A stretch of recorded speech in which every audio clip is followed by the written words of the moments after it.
"What the hell do you think you're doing in my bed?" Evan Hart's voice cut through the darkness like a hammer against glass. He stood at the threshold of the master bedroom, coat dripping, rain shoulders rigid. On the bed, Maya Carter sat upright. The twin boys, Ethan and Eli, clung to her sides, their faces slack breaths, steady stuffed animals rising and falling with their small chests. "I can explain," Maya whispered, lowering her voice so as not to wake them.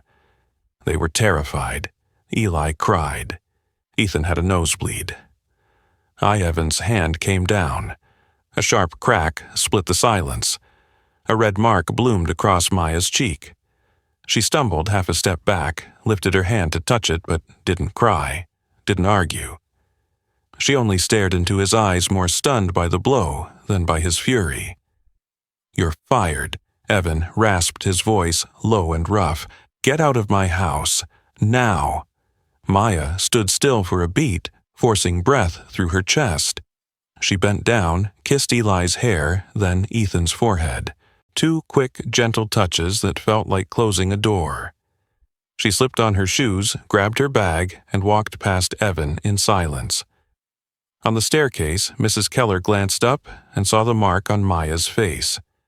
Her eyes widened, then tightened. She said nothing. Maya gave a small nod. The front door opened. The rain had thinned to a mist. She pulled her collar up and walked straight to the gate. In the bedroom, Evan remained standing, his breath still harsh. Then he noticed something the house hadn't had for months, breathing silence. No restless tossing, no sweat-soaked whispers. Ethan lay on his back, forehead dry. Eli sucked his thumb, other hand loose at his side, shoulders slack. They slept. No pills, no exhaustion from crying, just sleep. Evan's throat closed. 14 nannies, therapists, doctors, schedules, charts. None of them had managed this, and he had just struck the one who did. On the nightstand lay a folded note. He opened it. "If you can't stay for them, at least don't push away the ones who will. No signature, none needed."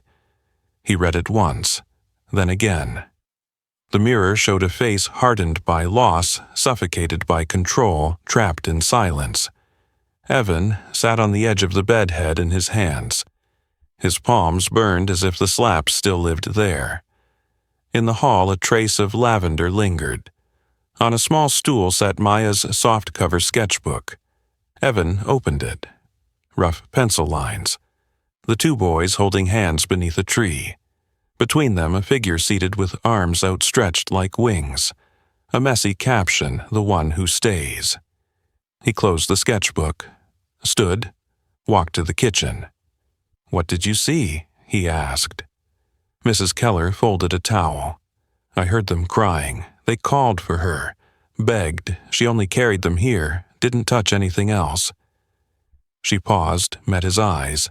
"They didn't call me, didn't call anyone else, only her." Evan pressed his lips tight. No retort, nothing left to hold on to. Her letters list Georgia as a return address, Keller added evenly. "If you want to find her." At the gate, a hinge creaked. Inside the house was quiet. Not the frightening quiet of emptiness. Another kind, like Maya's shadow, still rested on the pillows. Evan stood in the kitchen and realized peace had just been pushed out the door. Night sank down.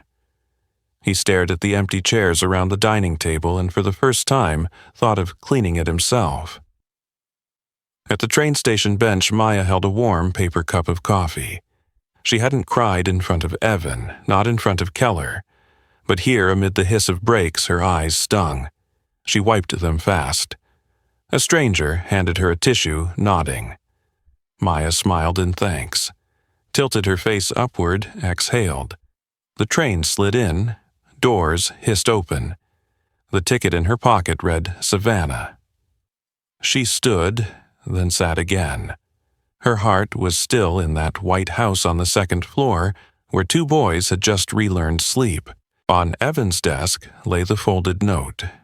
He read it again, slipped it into his coat pocket like a vow. He climbed the stairs, closed the boy's door gently, and stood in the glow of the nightlight. Ethan shifted, but didn't wake. Eli breathed deep. Evan backed away. He knew what he had to do in the morning. The house was quiet, but this time the silence wasn't a void, it was a pause, an unanswered question. He touched the doorknob, stepped out, and told himself, "Go find her." Early morning. Evan Hart carried a tray into the twins' room, scrambled eggs toast with strawberry jam, a bowl of fruit. The first time since their mother had died. "Where's Miss Maya?" Eli sat up, hair tousled. "She's gone, isn't she?" Ethan squinted. Evan froze for a beat. He set the tray on the bedside table, knelt down. "It wasn't your fault," he said. "It was mine," I yelled, "and I hit her." The boys turned their faces away. Evan stayed there, still kneeling. "I'll fix this. I'll find her. I'll bring her back." No answer. But they heard. By noon, Maya Carter hadn't boarded the train. She caught a city bus to the shelter where she used to volunteer. In the afternoon, she taught writing to a group of runaway girls. She never spoke about the slap, never mentioned Evan. She told stories about staying when others walked away, about choosing your worth when no one else did. At the end, she wheeled out her old bicycle. A slip of paper was tucked in the spokes. "They asked for you." Both of them. Maya looked up at the sky shifting orange. This time, she smiled.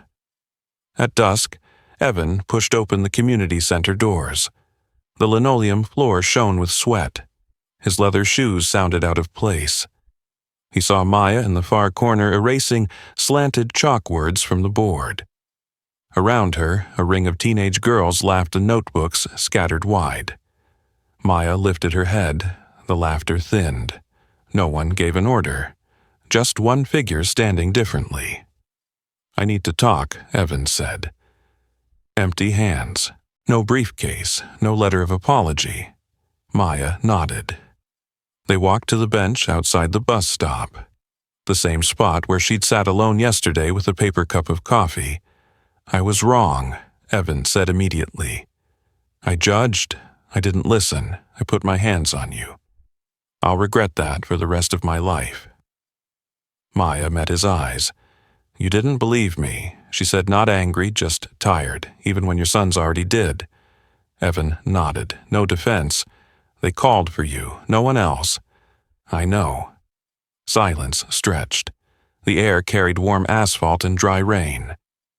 "I want you to come back," Evan said, "not as staff, as the one my sons chose." Maya tilted her head. "If I say yes," she asked slowly, "am I still just an employee?" "No," Evan answered. "You'll be a partner in their care. You choose the name. Advisor, guardian, co-parent. I'll respect it." Maya exhaled. "I have conditions. I'm listening. 1. No cameras in the kids' room. Safety doesn't mean spying. 2. Dinner at the table with you. No phones, no emails. 3. We write house rules with the kids. They're 5, but they're people. 4. If you ever raise a hand again at anyone who doesn't deserve it, I'm gone, for good." Evan looked up at the third, then nodded. At the fourth, he lowered his head. "Understood." Maya stood. "Tomorrow morning," she said, "I'll come." He asked if she needed a ride. She shook her head. "I still have class. I'll take the bus." That night, Evan set the dinner table, with his own hands. He called the boys down, sat with them in front of steaming bowls of spaghetti. He tried telling a bedtime story, mixed up names. His voice came out too stiff. The boys laughed, not mocking, real laughter. For the first time in months, children's laughter filled the ceiling. Upstairs, beds smoothed flat. Harold drew the curtains. Mrs. Keller dimmed the lights. Ethan burrowed under the blanket, turned to Eli and whispered, "She'll come back." "How do you know?" Eli asked, wide-eyed in the dark. "Because she said goodbye," Ethan answered, pulling the blanket over his ear. "No one else ever did." Next morning, mist hovered low. Maya Carter stood at the iron gate clutching the strap of her worn canvas bag. The gate opened. Harold saw her first. "Miss Carter," he said, almost bowing. "Welcome home." She walked through the marble hall. The chandelier hung high above. Small footsteps thundered from upstairs. "She's here," Eli shouted. He barreled into her. Maya dropped to her knees just in time. Ethan followed slower, clutching his sketchbook. He opened the first page, a messy drawing of a house, 3 people, and a giant heart pressed over the roof. The shaky caption read, "You stayed even when you left." Maya's throat tightened. "It's beautiful," she said. "Thank you, both of you." At the bottom of the stairs, Evan stood. No suit, a gray sweater, jeans. He looked like a man trying, not performing. "Breakfast is ready," he said. Maya rose. "Good," she replied, "because we have rules to write." In the kitchen, 4 people sat around the table. No phones, no servants, just scrambled eggs, honey toast, orange juice. Maya opened a notebook. "We're going to talk about living together here. What's fair, what's safe, what makes this house feel like a home?" Ethan raised his hand. "Can we play music during baths?" "Reasonable," Maya nodded. Eli added, "No broccoli, unless disguised." Evan chuckled. "Disguised, how chopped small mixed with cheese," Eli said solemnly. They wrote with colored pencils. "Always knock, no yelling. Lower the volume near bedtime. Ask before hugging. Sunday pancakes, a story every night. No cameras." Maya added, "Listen first. If wrong, apologize." Evan took the pencil and wrote in neat block letters, "Leave room for forgiveness even when it's hard." Maya pinned the sheet to the fridge with 2 smiling sun magnets. "New house rules," she said. "Starting today." Outside, light slipped across the lawn. Inside, the kitchen smelled of honey oranges, crayon wax. No speeches, no vows, just concrete acts, small, repeated, in their place. That night in the hallway, Maya paused at the boys' door, listened to their steady breaths. She whispered to herself, "I'm staying." On the other side, one child shifted, pulling the blanket higher. In the kitchen, the paper on the fridge fluttered in the AC breeze, and the house for the first time in so long was quiet in the truest sense. The morning after the house rules, the kitchen smelled of honey and oranges. Evan Hart washed dishes. Maya Carter smoothed the paper flat on the fridge. Ethan and Eli swung their legs while drawing. Lower the volume. Before bedtime, Maya reminded tapping that line. The boys nodded. Noon, backyard. Ethan built a fortress from wooden blocks. Eli chased butterflies. Maya read a children's book page folded at the corner. Evan stood at the doorway, watched for a while, then walked toward the library. Afternoon, library. Maya shelved fairy tales. Evan leaned on the frame. "The boys are different now," he said. "Maybe they've always been," Maya replied. "They just never had a safe place." Evan nodded. "I'm different too." Maya looked at him. "I believe that. Do you think they'll forgive me?" Evan asked quietly. "They already have," Maya said. "Children do it faster than adults, but you still have to earn it every day." Evening. Evan read aloud. He stumbled on words. The boys corrected him, laughed. Maya leaned against the doorway, arms crossed. The nightlight glowed warm. After lights out, the hallway hushed. Evan walked with Maya down to the foyer. "I've been thinking about what you said," he murmured. "Not staff. A voice." Maya waited. "I want to build something, not just for Ethan and Eli, for kids like them. You lead, I'll fund." Maya raised her head. A foundation, a center. Evan nodded. "Real, no press, no show, no performances," Maya said. "No photos of children. No cheap fundraising off their stories." "Agreed," Evan answered. Maya extended her hand. Then, agreed. He shook it lightly. Call me Evan, he said. She smiled. All right, Evan. Night. Maya returned to the living room. The twins' door was ajar. From inside came whispers. She's back, Eli said. Told you, Ethan replied, because she said goodbye. Maya pressed her forehead to the door frame. I am back, she whispered only to herself. 3 weeks later. The house wasn't quiet anymore. Breakfast louder, bath time full of splashes. The house rules frayed at the edges from too many touches. Evan learned to fold small socks, to tie bows. When it came to braiding hair, he failed. The boys laughed. Friday night, empty hallway. Maya walked its length as she often did when she couldn't sleep. A sliver of light spilled from the library, the door half open. Evan sat at the desk, shoulders slightly hunched, a phone in his hand, a half-empty glass of wine nearby. On the screen, an email. The subject, clear enough not to be read twice, custody hearing. Notice of motion. Maya stood in the doorway. Bad news. Evan looked up startled. I didn't hear you. He set the glass down. The Hollingsworths. They filed for temporary guardianship. Claim I'm unfit. Based on what neglect, emotional instability, the incident at home. With you, Evan admitted, throat dry. Maya sat across from him. They know, probably, Evan said. They waited. When the kids started to get better, they struck. How can I help? Maya asked. I don't know if your testimony helps or hurts, Evan said. They'll argue your presence proves I can't parent alone. Maya shook her head. Then not alone. We don't fight alone. We show them what family looks like. Evan studied her.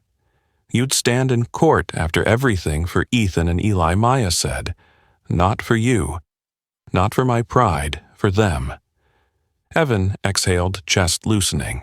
Do you think I can win? Maya stood moved to the window. Outside, light from the boys' room spilled faintly. Not if you walk in as the man who hit me. Yes, if you walk in as the man who apologized, changed, stayed. Evan nodded. Then I'll stay next morning. The house bustled. Maya sat at her desk, reread her notes from the early days, sleepless nights, panic fits, fading nightmares. She gathered the boys' drawings, photographed the house rules, printed Ethan's rainbow sketch of 4 people holding hands. Nobody asked him to, but he had. Evan called the lawyer. Scheduled an urgent meeting. Don't talk about reputation, he ordered. Talk about the kids' safety, noon, under the backyard oak. Maya cut toast into triangles, sprinkled salt on tomatoes. Eli whispered, Do we have to live with Grandpa and Grandma? Why do you ask? Maya said. I heard Dad on the phone, Ethan explained. They don't like him. Maya set the plate down. No one takes you anywhere without us fighting, she said. And I'm not going anywhere. They're rich. Ethan continued, voice small. And they're white. Maya blinked, then nodded. Family isn't made of color or last names. Family is made of who stays when it's hard. I'm here, so I'm family. Eli hugged her waist. Then you better win, he muttered. Maya glanced at the library window. Evan stood there, hand on the frame, watching. He nodded slightly. They understood each other. Night. Living room. Maya typed her statement. No flourish, just truth. Began with when I arrived, Ethan and Eli. She wrote of nights awake, gasping breaths, hands clutching and letting go out of fear of hope. Ended with healing isn't straight, it's messy. But in that house I saw 2 children stitching themselves back together, not for money, not for blood, but because someone chose to stay. She printed it, clipped it into a folder, placed it on Evan's desk. As she turned, her eyes landed on a photo frame, the slip of paper she'd once written taped in the corner. If you can't stay for them. She smiled. This time, no one was being pushed out. Everyone was staying. The window was open a crack. Night air drifted through. The paper on the fridge quivered. Ethan and Eli slept. Maya switched off the light. Tomorrow, court. They would go together. Morning, county courthouse. The smell of polished marble. High ceilings, glass doors. Maya Carter sat beside Evan Hart on the waiting bench. Both dressed simply. Evan in a gray suit. Maya in a long-sleeved blue dress. On her wrist, the faint scar had nearly faded. Across the room, James and Eleanor Hollingsworth. Crisp coats, a string of pearls. Eleanor's eyes were cold, slicing past Evan like a blade. They didn't look at Maya. Courtroom 5, the bailiff announced. The doors opened. Inside, Judge Judith Templeton sat behind the high bench, silver hair neatly pinned. Glasses hung from a thin chain. Mr. Fields, Evan's attorney, stood before her. His voice was steady without flourish. He spoke of the Hart family's loss, their efforts at stability, the boys' therapy, their progress in school, and of Maya Carter. Then Eleanor took the stand. Her hand shook slightly from anger. "We only want what's best for our grandchildren," she said. "A man hires a stranger with no credentials to raise his children. He admits to striking her in his own home. What kind of example is that?" She turned toward Maya, voice tightening. "She is not family." Mrs. Hollingsworth, Judge Templeton interrupted calmly. "Miss Carter is not on trial here, but her presence is the problem," Eleanor pressed. "Mr. Hart cannot care for his children without outsourcing his emotions to a temporary outsider." The judge turned to Maya. "Miss Carter, would you like to respond?" Maya stood, no papers in her hands. "I don't have a degree in psychology," she said, "but I know when children stop believing they're safe." She paused. "When I arrived, Ethan and Eli spoke to no one but each other. They didn't sleep, they didn't trust, not their father, not the staff, not themselves. Bit by bit they opened the door. Not because I'm special, but because I stayed, because I didn't run when it got hard, because I looked them in the eye and said, 'You matter.'" She turned to Eleanor, then to James. "You say I'm unqualified. What makes someone qualified to love and choose a child who isn't their blood? For me, it's choosing every single day." The courtroom fell silent for several seconds. Judge Templeton leaned back, her expression unreadable. Then she gave a small nod. "Thank you, Miss Carter." She returned to the file. Her voice carried steady. "The court does not take custody disputes lightly, particularly when the petitioners are blood relatives. After reviewing the evidence and testimony, it is clear Mr. Hart has made mistakes, but he has also taken consistent, meaningful steps to heal his family. The children are thriving under his care in no small part thanks to Miss Carter's support." She looked toward the Hollingsworths. "The court finds no grounds to remove custody. The petition is denied." A sharp exhale broke the air. Eleanor moved as if to speak, but James laid a hand over her wrist. "Enough," he whispered. Maya sat down. Under the table, Evan's fingers brushed against hers. His eyes warmed, then drifted away as if afraid to linger. Outside, cool air, stone steps. Evan turned to Maya. "You just saved them again," he said. Maya shook her head. "You did," she answered. "You stayed. You were in that room." At home, Harold read comic books to the boys. The door opened. Eli spotted them first. "Did we win?" Maya knelt. "We won." Ethan wrapped his arms around her waist. "So you're not leaving?" Maya kissed his hair. "I'm exactly where I belong." Evening. Evan stood at the children's doorway. Maya hummed softly. The boys drifted off. In the hall, the light glowed warm. "I'm not good at saying thank you," Evan murmured as they stepped out. "Then don't say it," Maya replied. "Just show up." Evan nodded. "Tomorrow we start the foundation. The architect is scheduled." Maya smiled. "What's it called?" Evan paused a beat. The Hart-Carter Center for Healing. Maya hesitated. That sounds a lot. It's real, Evan said. You'll build it with me. Maya glanced at the children's door barely ajar, their breathing steady inside. All right, she said. But we do it by what we wrote on the fridge. No cameras, dinner together. Write rules with the kids, Evan recited. And no violence, Maya added. No violence, Evan repeated. Night, backyard. A breeze stirred the oak leaves. In the kitchen, the house rules still hung on the fridge, paper edges curling. A smiling sun magnet held it in place. Beneath it, in Evan's block, letters a new line had been added in pencil stay. Sunday morning, sunroom in the Hart house. A long wooden table, steam rising from coffee cups. Cookies slightly burnt at the edges. On the glass door, a child's drawing taped up a crooked tree, the word home scrawled and tilted. Maya Carter sat at the head of the table. Evan Hart sat to her left, shirt sleeves rolled high. Across from them were three guests: Dr. Angela Monroe, retired child therapist; Joseph Kim, a foster system liaison; Lionel Pierce, Evan's old friend and investor with thin-rimmed glasses. Lionel raised an eyebrow. Let me get this straight, he said. You want to build a place for kids who've been through trauma, but it's not a hospital, not a shelter, not a school, not adoption. A third place, Maya answered. A train platform, a bridge.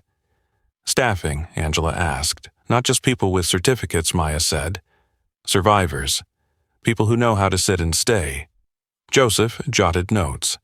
Link with agency's background checks, basic training. I can handle that. What about money? Lionel tapped his pen. Oversight liability. I'll handle it, Evan cut in, voice calm. Maya handles the Hart. Lionel looked at Maya, still calling it the Hart-Carter Center. Maya smiled. Keep it. An hour later, Angela nodded. I'll serve as clinical advisor. Joseph closed his notebook. I'll open doors with the local agencies. Lionel sighed. Either genius or madness. I'll fund 6 months. They left. The sunroom was scattered with crumbs and empty cups. Evan leaned on the doorway. You handled that like a seasoned director. Maya shrugged.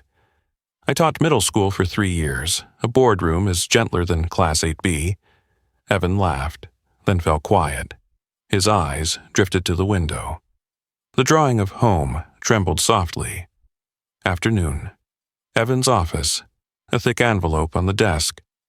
Notary seal. Tight handwriting. What is this? Maya asked. Read, Evan said. She opened it. Her eyes froze. Co-director appointment, her name in bold. The next page, legal designation as alternate guardian in the event of Evan Hart's absence. Clipped to it a petition for joint custody of the twins already signed by Evan. I didn't ask for this, Maya said softly. I know, Evan replied. But it needed to be done. The boys need certainty, so do you. Maya stared at the papers a long time. Her hands trembled slightly. She didn't say thank you. She folded them back into the envelope and held it tight. Late evening, back porch. The outdoor fireplace glowed with embers. The twins were asleep. The house was quiet. You didn't have to do this, Maya said, eyes on the fire. I had to, Evan said. They deserve something lasting. You do too. I'm not perfect, Maya murmured. Neither am I, Evan answered. They don't need perfect. They need present. Maya reached out her hand. Evan didn't flinch. He took it. Stillness.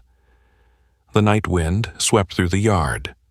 Upstairs, the twins' nightlight cast a soft golden hue. Maya leaned her head back against the chair. The house sounded like the word itself. Home. Early weekday afternoon. The intercom buzzed. Harold picked up. A woman here claims to be Miss Carter's mother. Maya was labeling toy bins. Her hand froze. She's here. Evan, standing behind her, nodded. I'll send her away if you want." Maya looked at the card she had just written.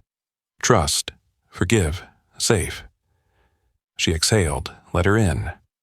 The door opened. Laura Carter stood in the foyer, worn denim jacket, shadowed eyes, fingers clenched tight around her bag strap. "Hello, Mom," Maya said. Her voice was neither sharp nor soft, just steady. "Thought you wouldn't remember my face," Laura said, voice raspy from cigarettes. "Not something you forget," Maya replied. They sat in the sunroom, opposite ends of the couch, the space between thick as years. "I heard your name," Laura began. "In the local paper. Your picture on the cover. Some center you're running." A stiff laugh. "I was proud, but I know you don't want to hear that from me." "Why now?" Maya asked. Laura swallowed. Her eyes glistened. "I'm sick. And I was wrong. I didn't know how to be a mother. Your father smashed more than furniture. When he left, I couldn't hold on to anything, not even you." "I waited," Maya said. "I waited a long time." "I know," Laura whispered. "I failed." Silence. The ceiling light clicked faintly from heat. "Do you want to meet the kids?" Maya asked. "They're not my blood, but they are my children in another way." "Would they like me?" Laura asked nervously. "They don't know you yet," Maya said. "I'll tell them the truth, that you're trying. That night. Twins' bedroom. She's your grandma." Ethan asked, eyes wide. "Why just now?" Eli pressed. "Because adults mess up big sometimes," Maya said. "And it takes a long time to fix." "Will she stay?" Ethan hugged his stuffed tiger. "Not here," Maya said. "But she wants to get to know you slowly. If you're okay with that." Eli tilted his head. "Does she play Uno?" Maya laughed. "I'll ask." Days followed, short visits. Under the oak tree, Laura listened as the boys read the house rules. She studied the feelings chart Maya had taped up. At first stiff, then softened. She shared a few bright memories from Maya's childhood moments Maya thought she had invented. She brought crumbly but fragrant cookies. Old photos yellowed corners bent. Evening, library. Two women opened an album. "You used to hum this lullaby," Laura said softly. 3 years old, couldn't sleep without it. Maya blinked. "I thought I made that up." "You remembered," Laura said, "even if you forgot me." Laura reached into her bag, drew out a small box. Inside was a tarnished silver bracelet pendant shaped like a bird. "I bought it the day you were born," she said. "But I never gave it to you." Maya touched it. "Why a bird?" "Because I thought you'd fly," Laura said. "I didn't know you'd fly this far." Maya didn't cry there. She clasped it on her wrist. That night alone in her room, she let the tears soak quietly like water into soil. Next day, backyard. Laura played Uno with the boys. Eli shrieked when she forgot draw 4. Ethan taught her skip. Harold carried lemonade. Mrs. Keller stood on the porch arms, crossed watching. Nodding, evening, kitchen. Evan poured tea. "You okay?" he asked. "I don't know," Maya admitted. "But I want to try, not for her, for me." "You're brave," Evan said. "You make it easier," Maya replied. A week later, the phone buzzed. Joseph Kim, his voice tense. "Maya, we've got a situation." "What kind of situation?" "A girl, 16, name's Bella Harris, 5 homes in 1 year, smart, sharp edges, refuses therapy, refuses group. Now she wants out of the system completely. Social worker thinks your center's the last chance before juvenile placement, but she's volatile, not a fairy tale." Maya was silent. Heard traffic outside, leaves rustling. "Bring her," she said. Next afternoon, Bella arrived. Combat boots, canvas bag, cobalt blue hair, arms crossed, eyes that flicked straight through and away. No greeting. During orientation, she didn't speak, didn't look at anyone. said only one clear sentence I don't need saving. Night, art room. Others played cards. Bella sat in the corner sketching nonstop. Maya walked over. Mind if I sit, free country? Bella muttered, not looking up. Maya sat, said nothing more, pulled out a notebook, drew badly on purpose. Minutes passed, just the scratch of pencils on paper. What are you drawing? Maya asked gently. People, Bella said, still not looking up. Anyone I'd know, no one you'd understand. Bella replied, not bitter, just distant. Maya nodded. All right. They sat like that. Long. No forced chatter. No demands. No pressure to open up. Later that night in the storage room, Evan spoke softly while folding blankets. Do you see how much you give? Careful, you don't wear thin. This is the work, Maya said, to sit beside. I'm afraid you'll get hurt, Evan said. This time we don't let her slip away, Maya answered. In the art room, the lamp shone on Bella's sketch, a bird, straining to pull its wings free from tangled ropes. Maya stood at the doorway. She didn't speak, just looked, then fetched tape and fastened the drawing to the wall. Bella glanced, no protest, no praise, just left it there. The night settled. The fridge in the kitchen hummed. The house rules still hung under two smiling sun magnets. In the corner, Evan's penciled line remained stay. In the art room, a pencil bird began to stir. On Maya's wrist, the silver bird charm caught the dim light flashing once. Just enough to be seen, just enough to be remembered. Monday morning, a small link popped up on Maya Carter's phone. Headline, Millionaire's program. Under fire oversight gaps, vague staffing standards. Short article, many anonymous sources. The stench was there. Smear, peace. Evan Hart said, setting the phone down. Someone's trying to sink us. Someone's watching, Maya replied, eyes fixed on the screen. Noon. Joseph Kim's phone rang nonstop. Maya, the agency, called. They're asking if your counselor is certified, if background checks are current. This isn't just rumor anymore. They could pull the kids, even Bella. Maya was silent. She sat at the desk pulling a stack of files closer. Give me time. Afternoon, the temporary office in the East Wing. Maya opened each file page by page. She stopped at Bella Harris's record. A social worker's name she didn't know. A smeared stamp. A scratched scan like an old copier they hadn't used since last year. Maya flipped the page. Her heartbeat quickened. Joseph, she called. Bella's file is wrong. Someone planted it. Keys clattered on the other end. We never issued that version. It didn't come from me. Maya, listen, you need to get ahead of this. Understood, Maya said. Evening. The sunroom turned into a war room. Evan, Angela Monroe, Joseph Kim, Lionel Pierce sat around the table. Bella's file in the center clipped with red. The paperwork is forged, Maya said. They're hitting the weakest point. If they prove we were sloppy on one case, they'll topple the entire center. We bring in an independent audit, Angela said. Check everything. Intake to data security. And we go public, Evan added. Tell the story first. Exposing the forgery, Lionel frowned. That's a gamble. It's not just a forgery, Maya said. It's a person. Bella, I won't put her out there unless she agrees. I'll ask first. Art room. Bella sat alone. Cold light fell on a canvas streaked with frantic strokes, a bird tearing at tangled cords. Maya walked in, waited a beat, then pulled up a chair. They want to push you out, Maya said. If we stay quiet, they will.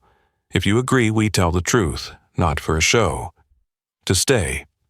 Bella didn't look up. They'll stare at me.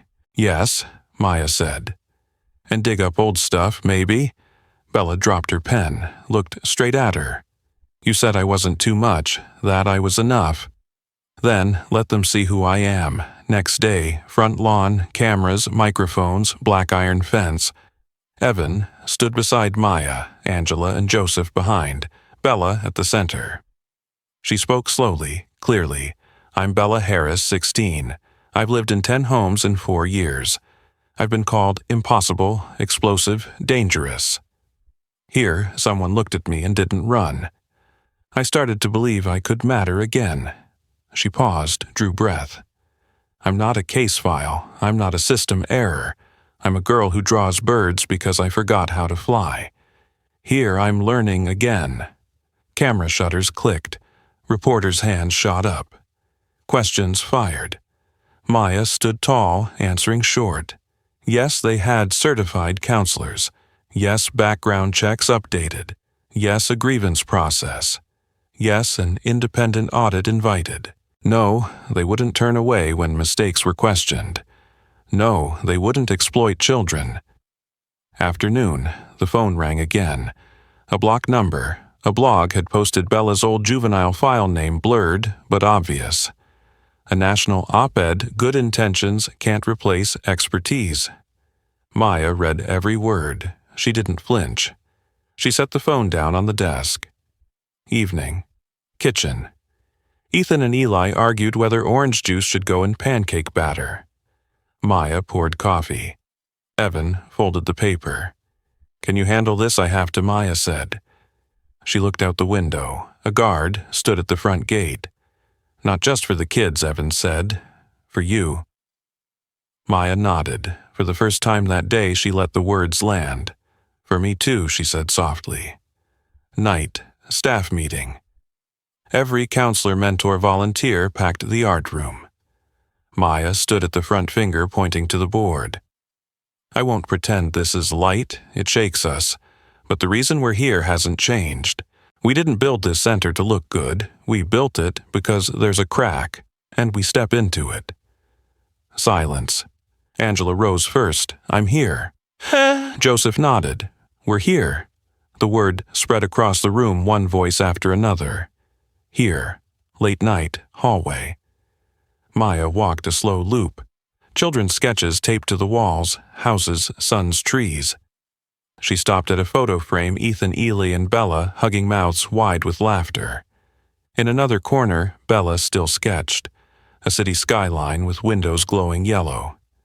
Not asleep, Maya asked. Not yet, Bella said. Eyes on the brush. You okay? People think standing in front of cameras is the end. It's not. I still get mad for nothing. I still don't trust for long. She stopped. You don't have to be perfect to be free, Maya said. Bella turned. You think I could speak at school, meet kids like me? Maya smiled. You already did, and you can. The night closed with a nod. Outside, reporters lingered. Inside, the house rules still hung. On Bella's canvas, the bird's wing stretched a little further. On Maya's wrist, the silver bird caught the dim light just enough to see. Just enough to remember. 3 days straight. Reporters crowded the gate. Some shouted questions. Some just waited. Lenses aimed at anyone stepping outside. Bella walked past, shoulders squared. No dodging, no defiance. Just walking. The center posted Bella's artwork on its homepage, the bird breaking free from its cords. The hashtag spread. Emails poured in. Praise, criticism, doubt, gratitude, even vague threats. Tuesday morning. The mailman delivered a hand-sealed envelope. No return address. Inside one slanted line on paper, You saved my daughter when I couldn't. Thank you. No signature. Maya stood in the kitchen reading silently. She folded the note, placed it beside the coffee pot. A small smile touched her face. Breakfast. Ethan and Eli argued whether pancakes should have chocolate chips or blueberries. Both, Maya declared, pretending to be judge. Laughter broke out. Evan looked at her. You're still standing. I have to stand, Maya said, pressing her palm flat to the cool wood of the table. Evan paused, then added softly, Stand for yourself, too. Maya nodded. For me, noon, full team meeting, the art room packed. Maya picked up a thick black marker and wrote 3 words on the board. Why, how, who, why, she asked. Because children fall through cracks. We catch them, how transparency, discipline, staying, who all of us. There are no solo saviors. She looked around. I won't apologize for the mission. I only ask that you hold the line. Angela raised her hand first. I hold. Joseph. I hold. Mrs. Keller from the door, I hold too. The room nodded. A few quiet voices rose. We stay. Late afternoon, long hallway. Children's notes taped to the walls. I slept again. Today, I didn't yell. I drew Mommy with big arms to carry me. Maya walked slowly. Warm light. Smell of paper and wax crayons. East wing. Bella sat against a white wall, hands streaked with paint. On the wall spread a cityscape with glowing yellow windows. So many windows, Maya said. So everyone passing by knows they're seen, Bella answered. Where do you go from here? Maya asked. I got invited to speak at a school, Bella said, eyes bright. I'm scared, but I want to. Maya nodded. Fear's a signal. The point is to stay with it. Next morning. The landline rang. Maya picked up. A clear female voice. This is the State Child Welfare Commission. We've been watching the Hart-Carter model. Different from standard but effective. We'd like to meet, possibly replicate. Maya leaned against the desk. You mean expand?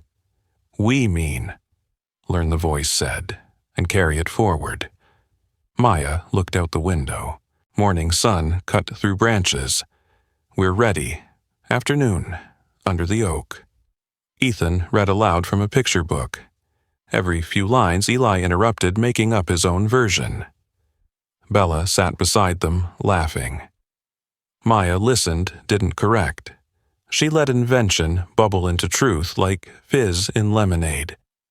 I want to write a book, Eli said suddenly, about kids who beat the bad guys. Start with the truth, Maya said, ruffling his hair. The best stories always do. Evan leaned back against the trunk. His hand brushed Maya's. She didn't pull away. The sun sank lower, scattering gold across the lawn. The wind turned. Children's laughter rang. Evening. Fewer reporters outside. A few still lingered. Maya walked the porch, her hand sliding along the cold steel railing. In the kitchen, the house rules fluttered in the AC breeze. Stay was still penciled in the corner, darker now, as if someone had retraced it. Late night. Maya sat at her small desk. She opened her notebook, wrote, Today, someone said we're different from standard but effective. I think different from standard is another way to say human. Humans don't follow charts. Humans need someone to sit beside them. She closed the book, turned off the light. In the art room, Bella added another patch of yellow to the building's windows. She stepped back, studying it. The bird on the next canvas soared higher than yesterday. She set her brush down, wiped her hands on her jeans, and looked up at the ceiling. Tomorrow, she whispered as if promising herself, I'll come back. Night wrapped the house. Not empty, not heavy. A quiet that belonged to a place in motion. Outside, the last reporter left the gate. Inside, 2 children slept. A 16-year-old girl imagined speaking to a crowd, and a woman touched the silver bird on her wrist, remembering that flight sometimes begins with sitting still long enough. Winter settled in gently. Snow lay thin across the trees. The house felt as though a white blanket had been laid over it. The investigation quieted. No violations. Funding intact. The articles shifted tone. Evan Hart stacked holiday cards on the mantel. Smiling faces, children's drawings, scribbled notes. Maya Carter stood beside him, hands wrapped around a mug of hot cocoa. You really okay? Evan asked softly. Maya looked at a picture of Ethan and Eli hugging beneath it the words, We love you. She nodded.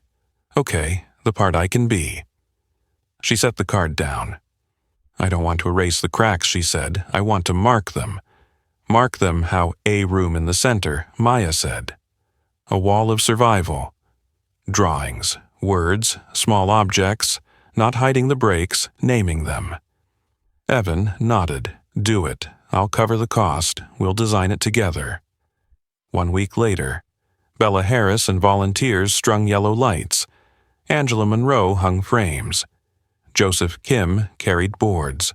On the wall appeared simple things. A frayed sweater, a note that read, I slept again, a crooked sun.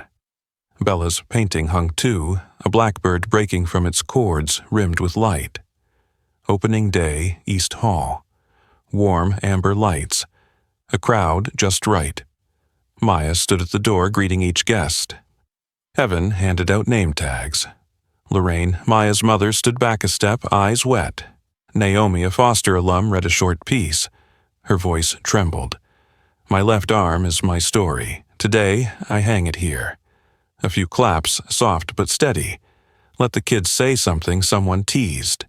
Eli stepped forward, clutching a small box. He held out 2 painted stones. This one's brave, he said. Ethan placed the other beside it. This one stays. The room laughed. A few sniffles followed. Maya said little. This is a room for truth. That was all. Evening, long dining table. Gingerbread with burnt edges. The group played charades. Evan chased Eli around the oak tree with a flashlight. Ethan finished a half-read page. When the noise dimmed, Evan handed Maya a thin envelope. New letter. She opened it. An invitation, keynote speaker, State Youth and Trauma Conference. Below, Bella Harris. Guest speaker. An empty line, co-speaker, Maya Carter. Evan met her eyes. You'll go with her. Maya stared at the line, thought for a beat, nodded. I'll go. Late night. Windows fogged with frost. Maya sat alone in the art room. She touched the silver bird bracelet at her wrist. In the corner, Bella's bird painting had dried. Maya blew gently across the chalky surface. We're going, she whispered, not to anyone, but to the work ahead. Next morning, Bella held the invitation, eyes shining. I'll speak short, clear. No crying, she coached herself. Who do you want in the front row? Maya asked. Ethan. Bella answered instantly. He always draws me with wings. All right, Maya smiled. In the kitchen, the house rules still hung. The edges curled a little more. At the bottom, Evan's penciled words remained. Stay. No one erased it. Everyone saw it each time they passed. Spring opened its doors. The highway warmed. In the car, Ethan clutched his sketchbook. Evan drove. Maya sat beside him, scanning her bullet notes. Bella sat in back, gripping a paper microphone. The auditorium was large, folding chairs in rows. Behind them, a screen displayed Bella's painting of a yellow bird breaking its cords. The audience was mixed teachers, social workers, school counselors, a few officials. White lights overhead a little harsh. Introductions quick. Names, titles, no ceremony. Maya spoke first. Brief. We learned how to sit and stay, and we wrote house rules with the kids. She shared 2 small rules: knock before entering a room, ask before hugging. The audience nodded. Nothing more needed. Bella held the mic. Her voice started low, then steadied. I thought my voice was thunder before a storm, she said. Everyone said I was too loud. Here they didn't run. She pointed to the screen, the bird. I drew it because I forgot how to fly. Here I practiced again. Silence for a beat, then applause. Not thunderous, enough. Q&A. How do you train staff with lived experience, mentorship? Observation hours, practice hours. Clear boundaries, Maya answered. Balancing discipline and kindness. Schedules, check-ins, and the right no at the right time. Accountability process boards, feedback, outside audits. Someone asked credentials. Maya paused. Credentials matter. So does listening. They don't replace each other. They go together. Closing. No standing ovation, just even applause. Enough for people to rise without noise. Backstage, a woman approached. Name tag, Dr. Iris Patel, Yale School of Social Work. Your room of survival stories. She said I want to bring a version to Yale's campus, for students to learn to listen before they speak. Maya glanced at Angela, at Joseph. Nodded. We agree. On the drive back, sunset pink-orange. Ethan dozed. Eli leaned on Maya's arm, sketching a crooked sun. Evan's eyes stayed on the road. His left hand found hers. She let it stay. Home welcomed them with warm wood scents. Harold opened the door. Mrs. Keller stirred a pot of soup. On the wall, a new frame, a photo of the three of them in front of the survival room, next to a ticket from the conference. That night, Maya stood at the twins' door. Evan tucked in Eli. Ethan whispered, "Did the bird get free yet?"